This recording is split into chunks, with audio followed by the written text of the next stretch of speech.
Kanchipuram వకుడా silks నాణ్యత మా ప్రాధాన్యత. మదీనాగూడ, మియాపూర్, హైదరాబాద్ లో త్వరలో శుభారంభం.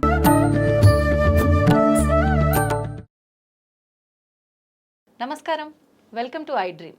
ధర్మ మార్గం విత్ విజిత కార్యక్రమానికి స్వాగతం. అయితే మనకు అతి త్వరలోనే ఉగాది రాబోతుంది. మనందరము కూడా నమ్ముతుంటాము, తెలుగు వారందరము కూడా మనకు ఉగాది మరుసటి రోజు నుంచే మనకు కొత్త సంవత్సరం, నూతన సంవత్సరం అనేది ప్రారంభం అవుతుంది అని చెప్పి. అయితే గత సంవత్సరము క్రోధినామ సంవత్సరము అని చెప్పి మనం విన్నాము, మాట్లాడుకున్నాము. దానికి సంబంధించిన ఇబ్బందులు ఎలా ఉండబోతున్నాయి అనే విషయాలు ఆ పేరులోనే ఉంది అని చెప్పి మనం చాలా భయపడ్డాము. అలాంటివన్నీ కూడా చవి చూడడం అనేది జరిగింది. అయితే ఇప్పుడు రాబోతున్న ఉగాదికి మనకు రాబోతున్న తెలుగు నూతన సంవత్సరము శ్రీ విశ్వవసునామ సంవత్సరము. మరి ఈ సంవత్సరం ఎలా ఉండబోతోంది? మనం క్రోధి అని విన్నప్పుడు క్రోధి అనగానే కోపం అని చెప్పి పేరులో కొంతవరకు మనం అర్థం చేసుకోగలిగాము. అది వాస్తవమా అని, అవాస్తవమా అని. కానీ విశ్వవసునామ సంవత్సరం అంటే మనకు అంతు చిక్కని విధంగా అయితే ఉంది. అసలు ఏంటి విశ్వవసునామ సంవత్సరం, ఎలా ఉండబోతోంది?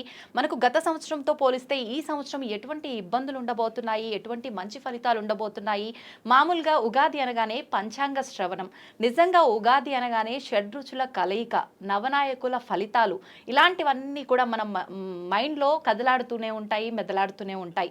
వీటన్నిటి గురించి క్లుప్తంగా తెలుసుకునేదాకా మనందరికీ కూడా అసలు నిద్రే పట్టదని చెప్పాలి. అయితే వీటన్నిటి గురించి తెలియజేయాలి అనంటే వాటన్నిటిపైన మంచి అవగాహన ఉన్న వ్యక్తి అయితే బాగుంటుంది అనిపించింది. అందుకే ఇప్పుడు నేను ఒక మంచి వ్యక్తిని మీ ముందుకు తీసుకురాబోతున్నాను ఈ విషయాల గురించి చర్చించడానికి. ప్రస్తుతం నాతో పాటు ఉన్నారు ప్రముఖ ఆధ్యాత్మికవేత్త, పంచాంగకర్త. ఆయన పంచాంగ శ్రవణము అనంటే మీ అందరికీ ఎంతో సుపరిచితం. ఆయన మీ అందరికీ ఎంతో సుపరిచితం. ఆయన గురించి నేను పెద్దగా చెప్పాల్సిన అవసరం లేదు. ఆయనే బ్రహ్మశ్రీ చిలకమర్తి ప్రభాకర చక్రవర్తి శర్మ గారు. ఇప్పుడు వారితో మాట్లాడి మరిన్ని విషయాలు తెలుసుకునే ప్రయత్నం చేద్దాం నూతన సంవత్సరానికి సంబంధించి. నమస్కారం అండి. నమస్కారం అండి. ఎలా ఉన్నారు? బాగున్నాను. ముందుగా మీకు శ్రీ విశ్వవసునామ సంవత్సర ఉగాది శుభాకాంక్షలు. మీకు అలాగే ఐ డ్రీమ్ ఛానల్ ప్రేక్షకులందరికీ కూడా శ్రీ విశ్వవసునామ సంవత్సర ఉగాది శుభాకాంక్షలు.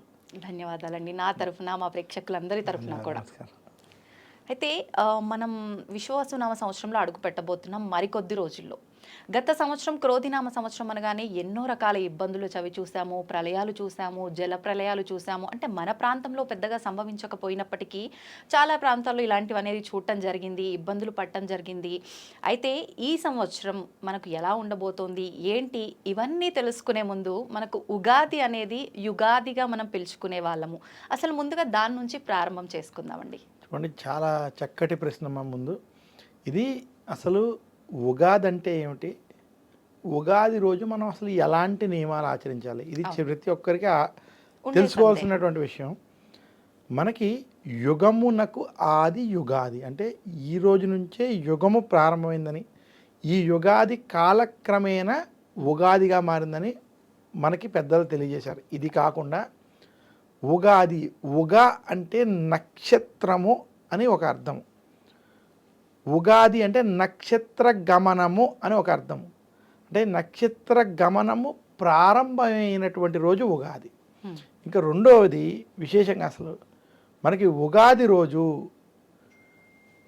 ఈ నక్షత్ర గమనం ప్రారంభం అవడం, కలియుగం ప్రారంభం అవడం. అంటే మనకి చతుర్ముఖ బ్రహ్మగారు ఈ రోజు నుండే ఈ సృష్టిని ప్రారంభించినట్టుగా మనకి ప్రతి ఒక్కొక్క యుగానికి ఒక్కొక్క ఉగాది ఉన్నది.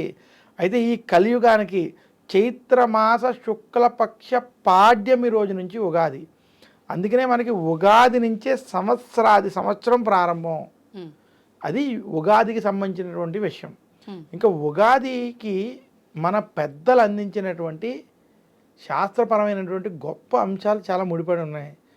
అసలు ఏ పని చేయాలన్నా మన ఋషులు మన మునులు ఎంత గొప్పవారో, మన సనాతన ధర్మం ఎంత గొప్పదో ఒక్క ఉగాది మనకు తెలియజేస్తుంది. అన్ని పండుగలు మనకు తెలియజేస్తాయి. అదే ఉగాది ఎలా తెలియజేస్తుంది అంటే, మనం ఈ రోజులో ఏ పని చేయాలన్నా, ఒక ఇల్లు కట్టాలన్నా, ఒక ఆఫీస్ నడపాలన్నా, లేదా ఒక ఉద్యోగంలో ఒక పని చేయాలన్నా, లేదా ఇంట్లో పిల్లలకి సంబంధించినటువంటి విద్యకి సంబంధించినటువంటి విషయాల్లో కూడా ప్రతి దాంట్లో ఒక ప్లానింగ్ అంటే ప్రణాళిక కావాలి. ప్రణాళికకి సరైన ఉదాహరణ ఉగాది. ఎందుకు అంటే ఉగాది రోజు అసలు మనం ప్రతి ఒక్కరూ ఏమి చేయాలి, ఏమి ఆచరించాలి అంటే, ఈరోజు సూర్యోదయానికి పూర్వం లేవడం, సూర్యోదయానికి పూర్వం లేచి తలస్నానం ఆచరించడం. తలస్నానం కూడా ఎలాగా? తైలాభ్యంగన స్నానం అంటారు. తైలాభ్యంగన స్నానం అంటే ఒళ్ళంతా కూడా నువ్వుల నూనెతో అభ్యంగనం స్నానం పెట్టుకుని తలమించి కూడా తైలాభ్యంగన స్నానం అంటే తలస్నానం వంటివి చేయాలి ఈరోజు. తర్వాత ఈరోజు ఇంటి మీద ధ్వజారోహణం వంటివి చెయ్యాలి. నింబ కుసుమ భక్షణం వంటివి అంటే మన ఇంటి పైన ఆంజనేయ స్వామి ఉన్నటువంటి జెండాని మనం కట్టడం. ఈరోజు ఇంటినంతా శుభ్రంగా ఉంచుకుని మామిడి తోరణాలతో అలంకరించుకోవడం. ప్రత్యేకించి ఆంజనేయ స్వామి జెండా ఎందుకనండి? అదే మనం ఆంజనేయ స్వామి జెండా ఎందుకంటే అది మనకి సనాతన ధర్మంలో మనకి మహాభారత కాలం నుంచి అది ఆచారంగా వచ్చింది. అది విజయానికి సంకేతం. పైగా ఏ దోషాలున్నా, నరఘోష నరదిష్టి భయాలున్నా అవన్నీ తొలగడానికి, విజయాన్ని పొందడానికి అది మనకి ఉపయోగపడుతుంది. ఇదే కాకుండా ఈరోజు మనం ఆచరించవలసినటువంటి విషయాల్లో ఈరోజు ఇంటి ఇలవేల్పు మనకి ఎవరైతే ఉన్నారో వారిని పూజించాలి. ఎవరికైనా వెంకటేశ్వర స్వామి అయి ఉండొచ్చు, ఎవరికైనా అమ్మవారు అయి ఉండొచ్చు, ఎవరికైనా మనకి శ్రీశైలం అయి ఉండొచ్చు. వారికి ఉన్నటువంటి ఆ ఇంటి ఇలవేల్పు ఎవరున్నారో ఆ దేవతకి ఈరోజు ఇంట్లో పూజ చేసి, అంటే మీరు చెప్పేది ఇంటి దేవత, ఇంటి ఇలవేలుపు అంటే మనం ఆ ఇంటికి సంబంధించినటువంటి పూర్వకాలం నుంచి వచ్చేటువంటి దేవతార్చన ఏదైతే ఉన్నదో, కొంతమందికి వెంకటేశ్వర స్వామిని, ఆ రకంగా ఆ ఇంటి ఇలవేల్పుని పూజించి ఆ పూజ చేసి, అది కనుక ఎవరికైనా తెలియకపోతే వారికి ఇష్టదైవాన్నైనా ఆ రోజు పూజించుకుని ఇంట్లో ఈ ఉగాది పచ్చడిని ముందు అక్కడ నివేదన చేయాలి. చేసి ఆ ఉగాది పచ్చడి అందరికీ పంచిపెట్టి, అలాగే వచ్చినటువంటి అతిథులు కూడా పెట్టాలి. ఈ షడ్రుచులతో ఉన్నటువంటి ఉగాది పచ్చడిని ఈరోజు పంచిపెట్టాలి. తర్వాత ఇవన్నీ చేస్తూనే ఉగాది రోజు చేయాల్సింది పంచాంగ శ్రవణం. ఎందుకు పంచాంగ శ్రవణం? ఇందాక మనం అనుకున్నాం ప్లానింగ్. ఈ పంచాంగ శ్రవణంలో 2 భాగాలు ఉంటాయి. మొట్టమొదటిది నవనాయక ఫలితాలు, అంటే ఈ దేశం ఎలా ఉండబోతుంది, ఈ రాష్ట్రాలు ఎలా ఉండబోతున్నాయి, ఈ ప్రపంచం ఎలా ఉండబోతుంది, ఈ సంవత్సరం ఏ పంటలు బాగా పండుతాయి, ఎలాంటి వర్షాలు పడబోతున్నాయి, ఇవన్నిటి మీద ఒక అవగాహన ఈ సంవత్సరం కల్పిస్తుంది. ఇవి స్టడీ చేసేటువంటి ఒక మార్గంగా అవగాహన తెచ్చుకుని దాని ప్రకారం ముందుకెళ్ళేటువంటి ఒక విధానం మనకి పెద్దలు అందజేశారు. ఇదే కాకుండా రాశి ఫలితాలు. ఈ రాశి ఫలితాలు ఎందుకంటే మానవుడి జీవితం మీద గ్రహ ప్రభావాలు ఉండి వారికి ఒక్కొక్క సంవత్సరం ఒక్కొక్క విధంగా ఉంటుంది. ఇంటిలో 10 మంది ఉన్నా, లేదా ఇంటిలో ఒక నలుగురే ఉన్నా, నలుగురిలో ఎవరికి ఈ సంవత్సరం బాగుంది, ఎవరికి బాగోలేదు. బాగున్నవారు బాగోలేని వారిని అర్థం చేసుకోవడం, బాగోలేని వారు బాగున్న వారి సలహాలు సంప్రదింపులు తీసుకుని వారిని అనుసరించి ముందుకెళ్ళడం. ఈ రకంగా మనం మన యొక్క జీవితాలని ప్లాన్ చేసుకుని కలిసిమెలిసి ముందుకు వెళ్ళడానికి ఉత్తమమైన అద్భుతమైన అవకాశం ఇచ్చినటువంటి మన యొక్క ఋషులు మహర్షులు ఎంతటి జ్ఞానంతో అందించినటువంటి ఈ సంపదని ఆ రకంగా ఆలోచించి తెలుసుకున్నటువంటి వారికి నిజంగా ఉగాది ఆ సంవత్సరం కూడా అద్భుతంగా ఉంటుంది, వారికి సరైన ఫలితాలు ఉంటాయి. ఈ రకంగా ఎంతమంది మనం ఆలోచిస్తున్నాం అనేటువంటి విషయాన్ని మనం దృష్టిలో పెట్టుకోవాలి. అసలు ఉగాదిలో దాగున్నటువంటి నిగూఢ రహస్యం, ఎందుకు ఉగాది రోజు ప్రతి ఒక్కళ్ళు పంచాంగ శ్రవణాన్ని తప్పిస్తారంటే, పంచాంగ శ్రవణం చేయడం వల్ల, అందులోనూ పంచాంగ శ్రవణంలో ఈ విషయాలు తెలుసుకోవడం వల్ల వాళ్ళ జీవితంలో ఓ రకంగా ఏవి ఈ సంవత్సరం కలిసి వస్తుందా రాదా అనేటువంటి దాని మీద అనేటువంటి విషయాలు తెలుస్తాయి. ఒకవేళ ఇబ్బందిగా ఉంది వారి రాశికి, చాలామందికి ఈరోజు రాశులు కూడా తెలియనటువంటి పరిస్థితిలో ఉన్నారు. అసలు ఏ వ్యక్తికైనా వారి రాశి ఎలాగా అని తెలుసుకోవాలి అంటే వారి పుట్టిన డేటు టైంని బట్టే రాసి చూడాలి, వాళ్ళ పేరుని బట్టి చూడకూడదు. ఎందుకు అంటే ఒక 50 సంవత్సరాల క్రితం వరకు ఒక వ్యక్తి పుట్టినప్పుడు అతని డేటు టైంని బట్టి, ఆ నక్షత్రాన్ని బట్టి, ఆ రాశిని బట్టి పేరు చెప్పేవారు.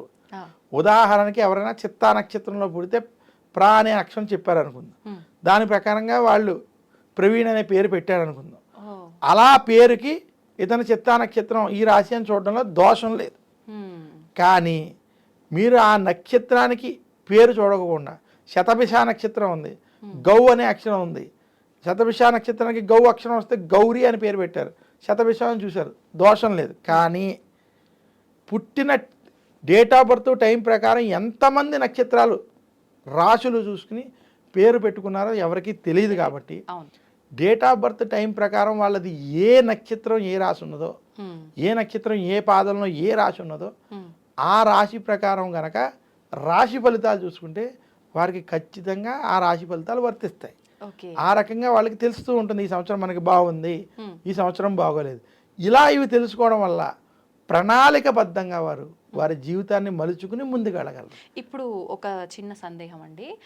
మామూలుగా ఇప్పుడు మనం ఈ పంచాంగ శ్రవణంలో ఏ రాశికి ఎలా ఉంది, ఫర్ ఎగ్జాంపుల్ నాది ఒక ఏదో వృషభ రాశో కర్కాటక రాశో అనుకుందాము. ముందుగానే మీరు నాకు ఈ పంచాంగ శ్రవణం వల్ల నా రాశి ఇలా ఉండబోతుందని చెప్పడం జరిగింది. అదంతా కూడా నా పుట్టిన డేటు టైము వాటి ద్వారానే మీరు చెప్పారు. అదంతా కూడా యాజ్ ఇట్ ఈస్ ఓకే. కానీ ఏదైనా మన కర్మను బట్టే అది డిసైడ్ చేయబడుతుంది అంటారు కదా. నేను ఇది ముందుగానే తెలుసుకోవడం వల్ల, నేను జాగ్రత్త తీసుకోవడం వల్ల అది జరగకుండా ఉండడం కానీ, జరగాల్సింది కొంచెం ఆలస్యం అయ్యేది ముందుగానే నేను దాన్ని జాగ్రత్త తీసుకుంటే తొందరగా అవ్వడం, ఇలాంటి చేంజెస్ జరుగుతాయి అంటారా? ఏమండి, నేను మళ్ళీ చెప్తున్నాను, మీరు అడిగినది చాలా చక్కటి ప్రశ్న. మన కర్మను బట్టి ఖచ్చితంగా ఉంటాయి, కానీ కర్మని కూడా మార్చుకునేటువంటి శక్తి, తెలుసుకునేటువంటి శక్తి మనకి పురాణాల్లో మార్కండేయుడు వంటి చరిత్రలో చెప్పారు. మార్కండేయుడికి నీకు ఆయుష్ తక్కువ అని చెప్పడం జ్యోతిష్యం కాదా?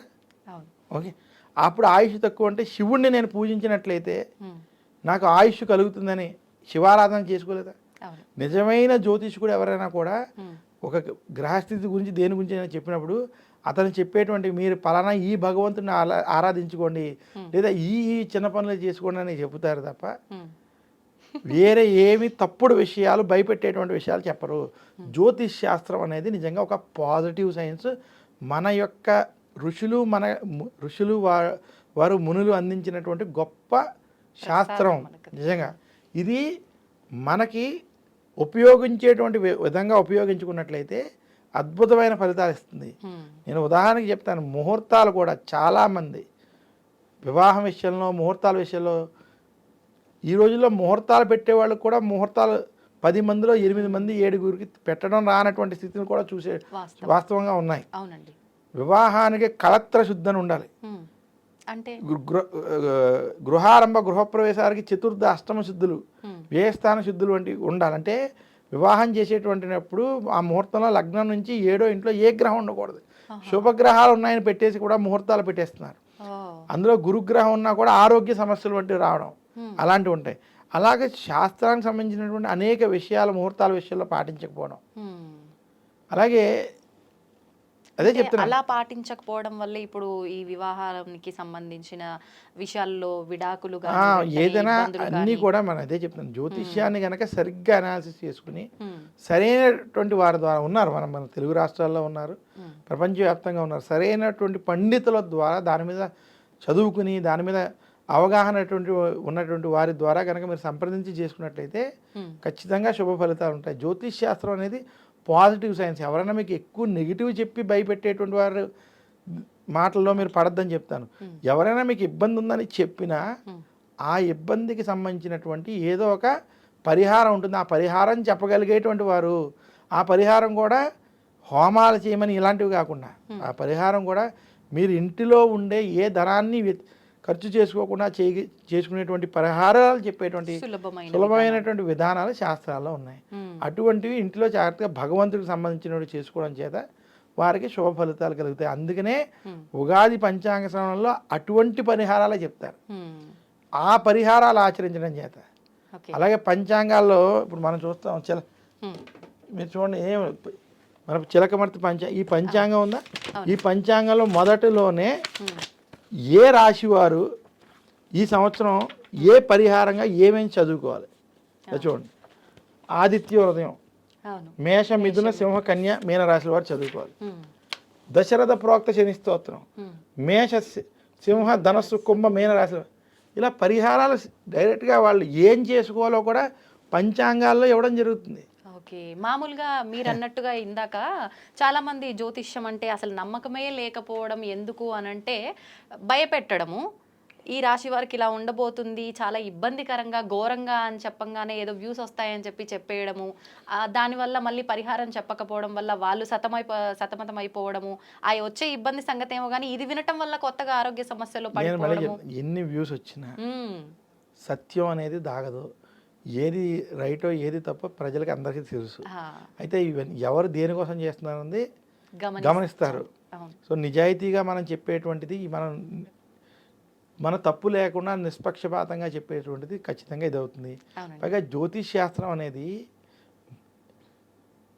శాస్త్రం అనేది చాలా విలువైనది, గొప్పది. దాన్ని కనుక తప్పుగా ఉపయోగిస్తే దాన్ని పాపం కాదు, పాతకం అనేటువంటి పదంతో వాడాలి. పాపం కన్నా డేంజర్. సో అది వదిలించుకోవడానికి ఇంకా ఇబ్బందులు పడాలి. సో అందువల్ల ఈ నిజమైనటువంటి వారు దాన్ని సరైనటువంటి విధానంలో కనుక ఉపయోగించినట్లయితే ఎంతోమంది ఉన్నారు. జ్యోతిష్యం వారి దగ్గరికి వచ్చి అడిగితే ఉచితంగా చెప్పేటువంటి వాళ్ళు చాలామంది పెద్దల దగ్గర నుంచి ఉన్నారు. సరైనటువంటి వాళ్ళు ఉన్నారు. అంటే సరైనటువంటి స్థితిలో జ్యోతిష్యం ఉచితంగానూ చెప్పకూడదు, ఇంత డబ్బు కావాలని చెప్పకూడదు. డిమాండ్ రెండు తప్పు. మనం వెళ్ళి వారి దగ్గర చెప్పించుకుని మన స్తోమతను బట్టి ఇచ్చి కాముగా దండం పెట్టి వచ్చేది. ఇది నిజమైన జ్యోతిష్ శాస్త్రం చెప్పించుకునే విధానం.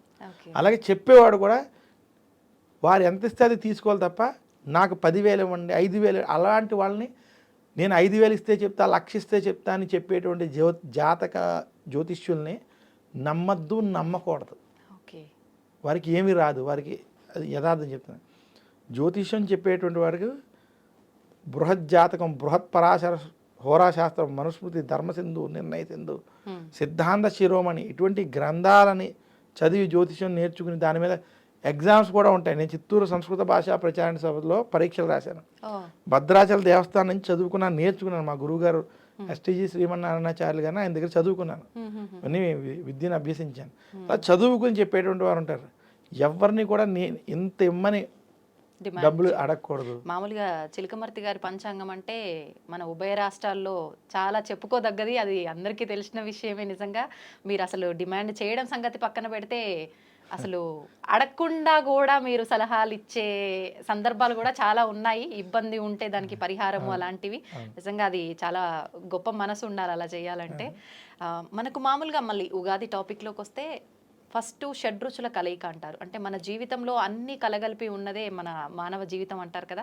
అలా షడ్రుచులు, ఉగాది పచ్చడి, ముందుగా దాని నుంచి మొదలుపెట్టి మనం నవనాయకుల ఫలితాలు అవన్నీ కూడా తెలుసుకుందాం. చూడండి, షడ్రుచులు ఏవైతే ఉన్నాయో మనం అసలు ఈ షడ్రుచుల్లో ఈ 6 రుచుల కలయిక ఉగాది రోజు ఎందుకు చేయాలి అంటే, మనకి ఉగాది ముందు వరకు చలికాలం ఉంటుంది.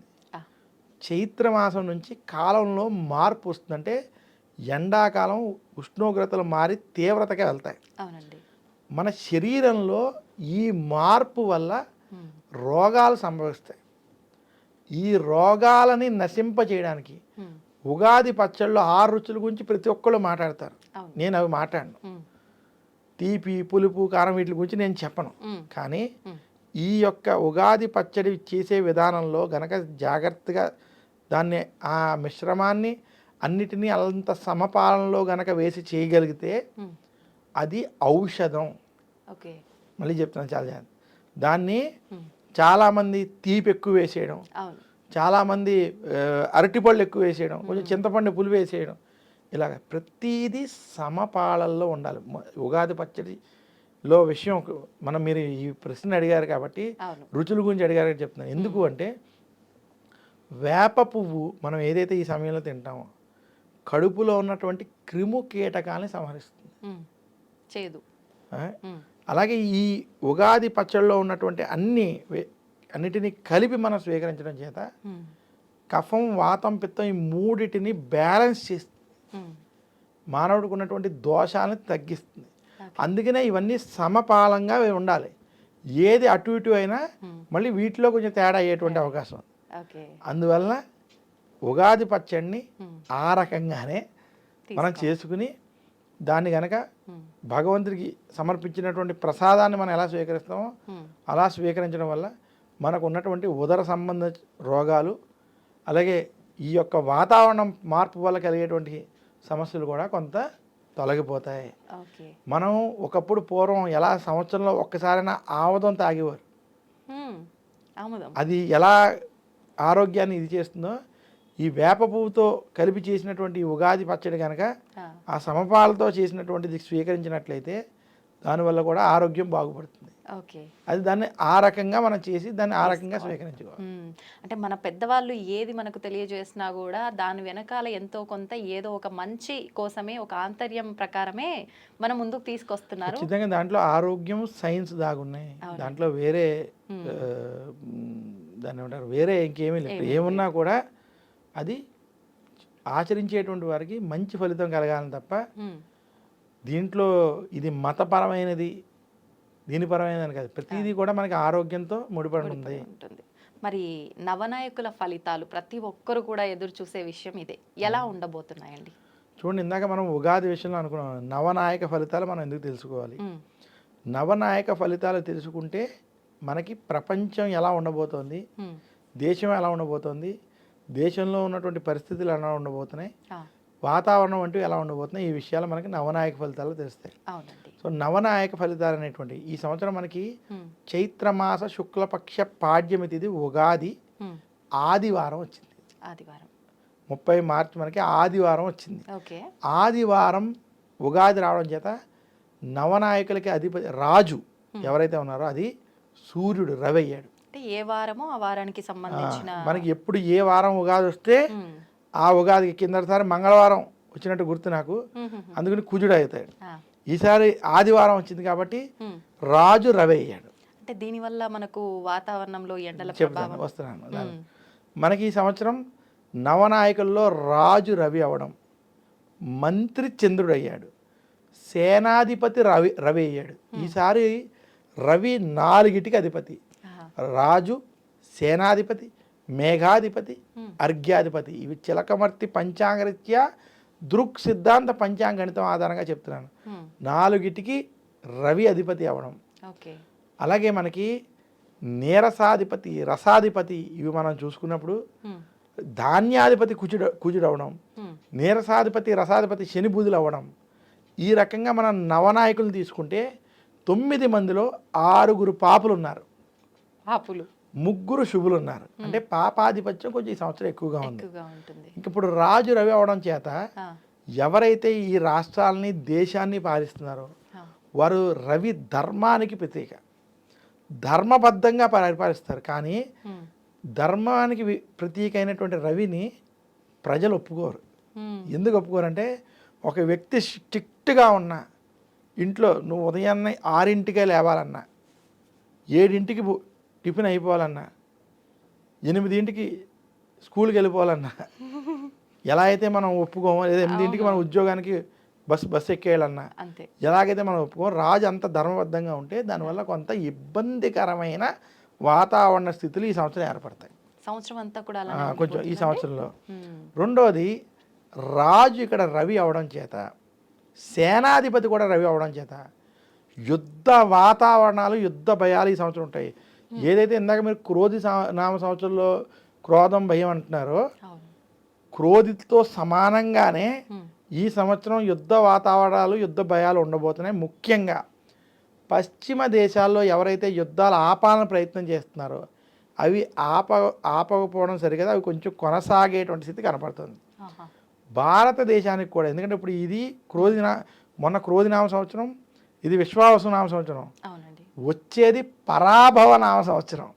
ఈ మూడింటిని కూడా మనం దృష్టిలో పెట్టుకున్నట్లయితే, చిలకమర్తి విశ్లేషణ కొంచెం పాస్టే కాకుండా ఫ్యూచర్ని కూడా దృష్టిలో పెట్టుకుని ఉంటుంది. కాబట్టి ఇవన్నీ కూడా మనం దృష్టిలో పెట్టుకున్నట్లయితే ఈ సంవత్సరం కొంచెం భారతదేశానికి కూడా యుద్ధ సంకేతాలు కొంచెం ఉన్నాయి. అది పాకిస్తాన్ సైడ్ కావచ్చు, లేదా చైనాకు ఉన్నటువంటి ఈశాన్య ప్రాంతాల్లో యుద్ధ భయాలు లేదా యుద్ధం జరిగేటువంటి స్థితులు కొంచెం ఇబ్బందికరంగా మనకి ఈ సంవత్సరం కనబడుతుంది. ఎందుకంటే రవి రాజు అవ్వడం, సేనాధిపతి అవ్వడం చేత అగ్రెసివ్ డెసిషన్స్ మాత్రం ఉండబోతున్నాయి. రెండోది, ఈ మిగతా చోట్ల ఎక్కడైతే యుద్ధాలు జరుగుతున్నాయో అక్కడ కూడా ఇబ్బందులు ఉండి పశ్చిమ దేశాలకి అనిశ్చితి ఖచ్చితంగా ఉంది.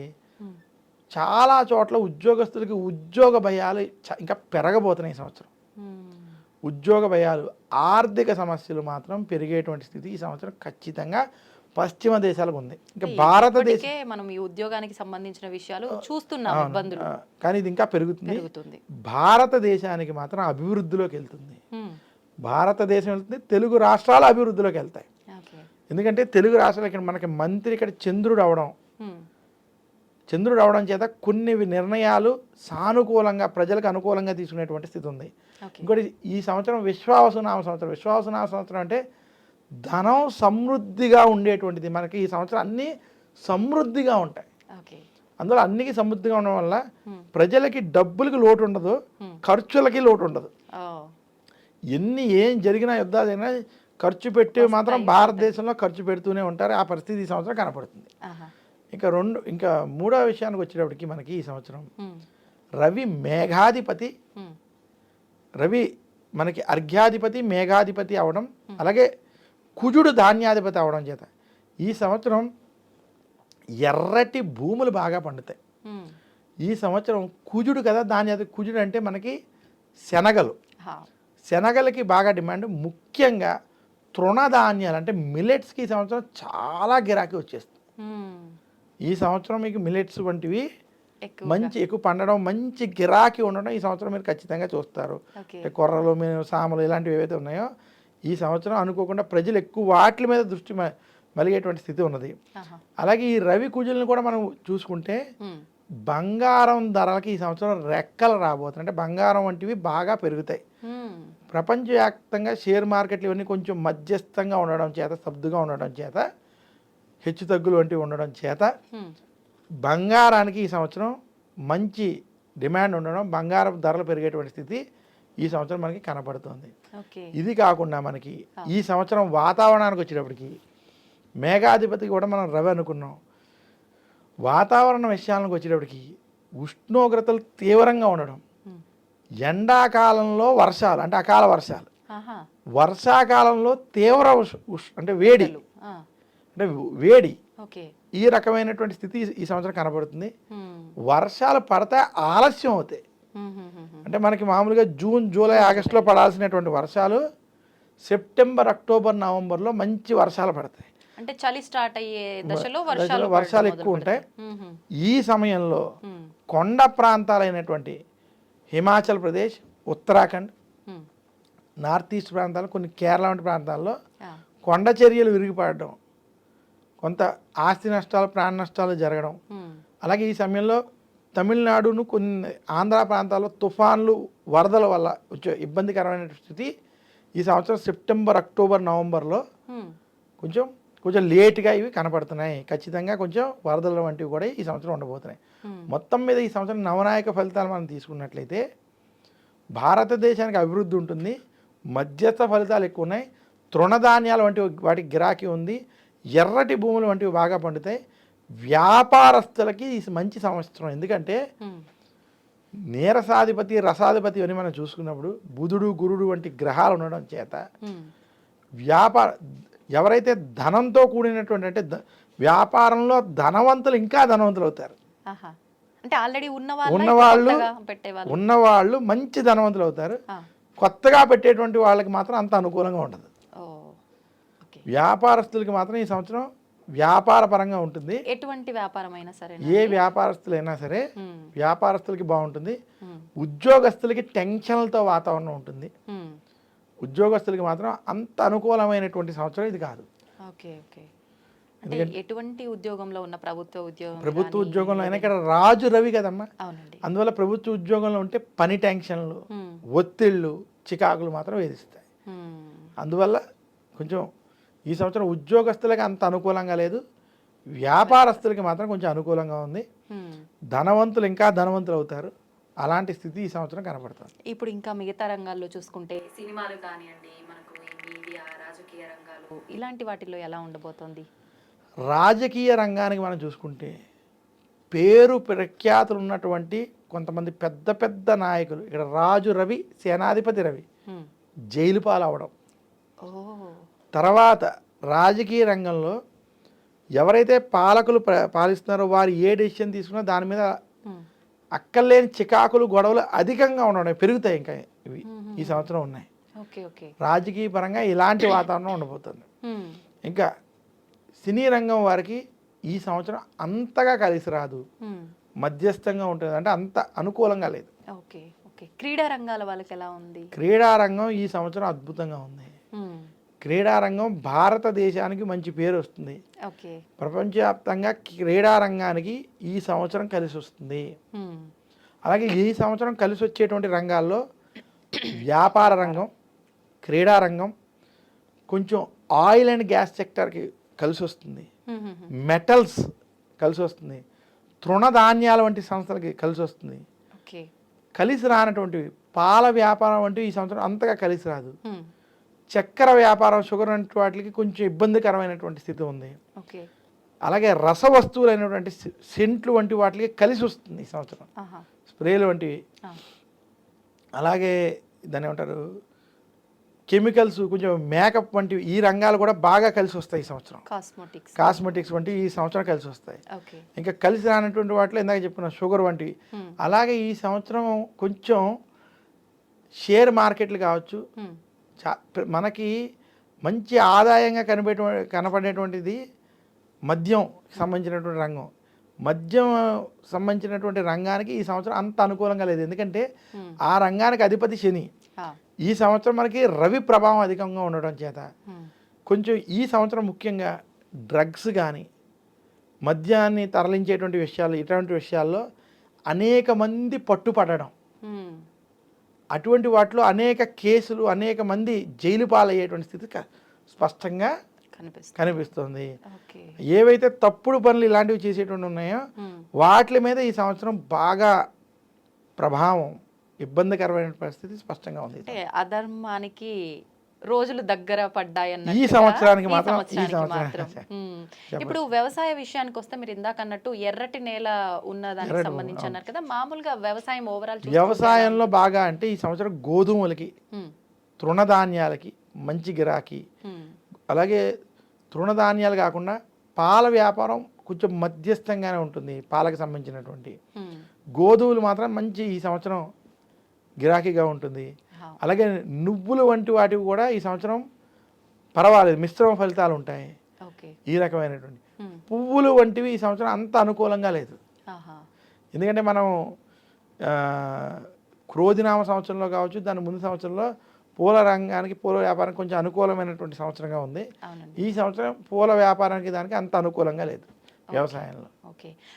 మామూలుగా మనం గత సంవత్సరం చూసుకున్న, అంతకుముందు చూసుకున్న ఆరోగ్యపరమైన రకరకాల వైరస్లు ఇలాంటివి అటాక్ అవ్వడము, మనం కరోనా చూసుకుంటే చాలా భయంకరమైన పెద్ద ఒక వైరస్, అలాంటి వైరస్ ఇప్పుడు రాబోతోంది విశ్వవసునామ సంవత్సరంలో అని చెప్పి కొంతమంది సోషల్ మీడియా ద్వారా ఆల్రెడీ చెప్పడం జరుగుతోంది. నిజంగా అటువంటి మహమ్మారులు వచ్చే అవకాశం ఉందంట? ఈ సంవత్సరం అనారోగ్య సమస్యలు ఉన్నాయి కానీ మహమ్మారులు వచ్చేటువంటి స్థితి లేదు. ఎందుకంటే మనకి ఏవైనా పెద్ద అనారోగ్య సమస్యలు రావాలంటే దానికి రాహు కేతువుల యొక్క కలయిక స్థితిని కూడా మనం చూసుకోవాలి.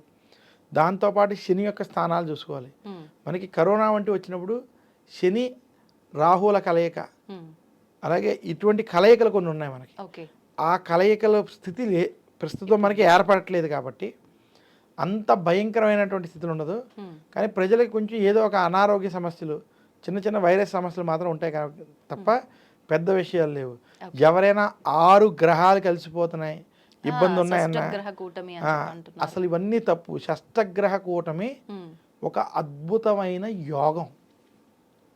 6 గ్రహాల కూటమి కలిస్తే అది అదృష్టం. ఎందుకనంటే ఆ 6 గ్రహాలు గనక లాభస్థానంలో కేంద్ర కోణాల్లో ఉండగా ఏ పని తలపెట్టినా, సపోజ్ మీరు సొంతంగా కంపెనీ పెట్టినా, యూట్యూబ్ ఛానల్ ఓపెన్ చేసిన, లేదా మీరు ఒక దేవుడికి పూజ చేసుకున్న, పిల్లల్ని చదివించడం ప్రారంభం చేసిన, అది చాలా అద్భుతమైన ఫలితాలు ఇస్తుంది. అంటే అది మళ్ళీ వ్యక్తిగతంగా అవసరం లేదు.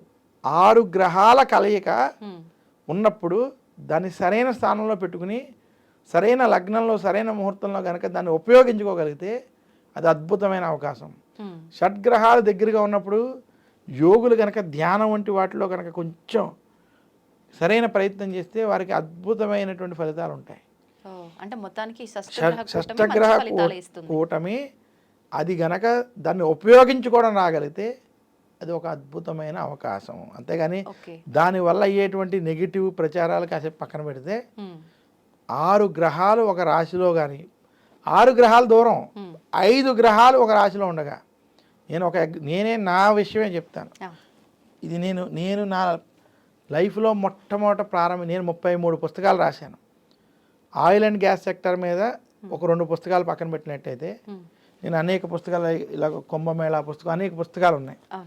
ఇది తెలుగు పంచాంగం, ఆంగ్ల పంచాంగం ఉన్నాయి. ఈ పంచాంగాన్ని నేను 12/12/2012 మిట్ట మధ్యాహ్నం 12 గంటల 12 నిమిషాలకి పంచగ్రహ కూటమి ఉండగా ప్రారంభించాను. ఆ రోజు నుంచి ఈ రోజు వరకు నేను తిరిగి చూసుకోలేదు.